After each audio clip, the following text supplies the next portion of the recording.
For years, the whole story of AI has been about what we can watch, right? We've been totally mesmerized as these systems generated stunning images and incredible video clips. But that whole era of just passively watching a machine's dream, well, it's over. What if you could actually step inside that dream and take the controls yourself? That's the revolution we're going to break down today. I want you to remember this date, February 2nd, 2026. This isn't just another product launch day that comes and goes. This marks a fundamental pivot point in our entire relationship with technology. It's the day the internet just started to feel different. Because this is the day Google DeepMind launched Project Genie. And in doing so, they officially ended the era of the passive internet. The days of just sitting back and consuming AI-generated content, they're done. Now we get the controls. And the fallout, wow, it was immediate. This wasn't some quiet, polite launch. This was a shockwave, one that hit the creative and financial worlds with just incredible force. So what's really fascinating here is how Wall Street reacted. I mean, within hours, major video game stocks just plummeted. Take Unity software, which makes a foundational engine for games. It dropped a staggering 21%. Why? Because investors instantly saw a technology that threatens the entire multi-billion-dollar pipeline of how games are actually made. But the disruption, it wasn't just financial. A new idea took hold. Interactive became the new viral. Within hours, the internet was absolutely flooded with unauthorized AI-generated levels for iconic games like Zelda and Mario. This created a massive legal headache and put the entire industry on high alert, almost overnight. So to really understand why this all happened, we have to get into the core difference between Genie and everything that came before it. It really is a tale of two very, very different kinds of AI. And this table really illustrates the huge divide. Look, OpenAI's Sora is incredible, but it's a video generator. Think of it like a perfect movie set. It creates a beautiful MP4 file, and you watch it. End of story. Genie, on the other hand, is a world model. It creates a playable physics sandbox where you are in control. It doesn't give you a movie, it gives you a world. And the key technology, the secret sauce, is the world model. This isn't about just making pretty pictures. It's about building an AI that fundamentally understands how a world works.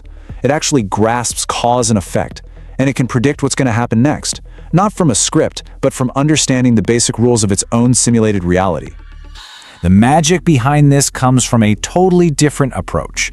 While Sora kinda assembles a video like it's putting puzzle pieces together, Genie 3 generates its world one frame at a time, constantly taking your actions into account to render the very next moment. It's not playing a pre-made video for you, it's improvising reality based on what you do. Okay, so let's shift gears from the technical theory to what it actually feels like to step inside one of these AI-generated worlds.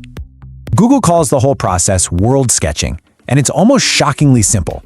You can just describe a world with text, or upload a photo, or even just a hand-drawn sketch. From there, the AI generates a starting image, and then Genie breathes life into it, transforming that flat picture into a navigable 3D space you can immediately step right into.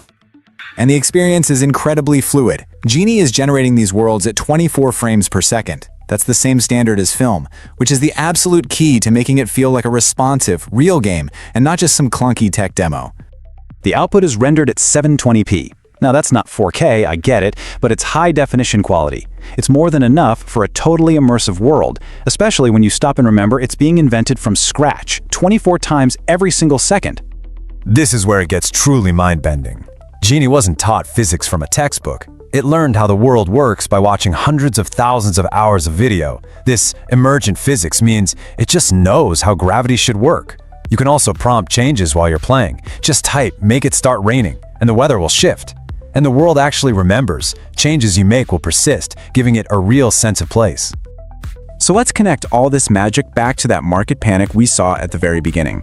Why is this technology completely rewriting the rules for such a massive industry? Well, just look at this timeline. The speed of progress here is just staggering. In less than 2 years, Google's model went from basic 2D simulations to blurry passive video clips to fully interactive real-time worlds. This isn't just an incremental update, it is a quantum leap in capability. Now compare that to the old way. Traditional AAA game development is a marathon, not a sprint. It takes 5 to 7 years, costs well over $100 million, and requires these huge teams of specialized artists and coders to build every single little thing by hand. Genie suggests a future where that entire pipeline is radically condensed. But here's the crucial point to take away from all this. The fear is that AI is just going to replace developers. The reality is, well, it's more nuanced. The tools are changing, that's for sure. And the people who learn to use AI to amplify their own creativity, they're going to be the ones who build the next generation of amazing experiences. It's really all about adaptation, not replacement. This really brings us to a fundamental choice. We are standing at a pivot point in history, where the screen is no longer a barrier. It's a portal. And this is the question that's at the heart of this entire shift. For decades, we've been passive viewers. But now, for the first time, we have a real choice. Do you want an AI to tell you a story, or do you want to create your own story inside its world? The ability to generate not just pictures but playable realities is no longer science fiction. The tools are here, they're in our hands. So I guess the only question left to ask is, what will you dream up? Thanks for watching. Don't forget to like, subscribe, and share. It really helps the channel grow. See you in the next video.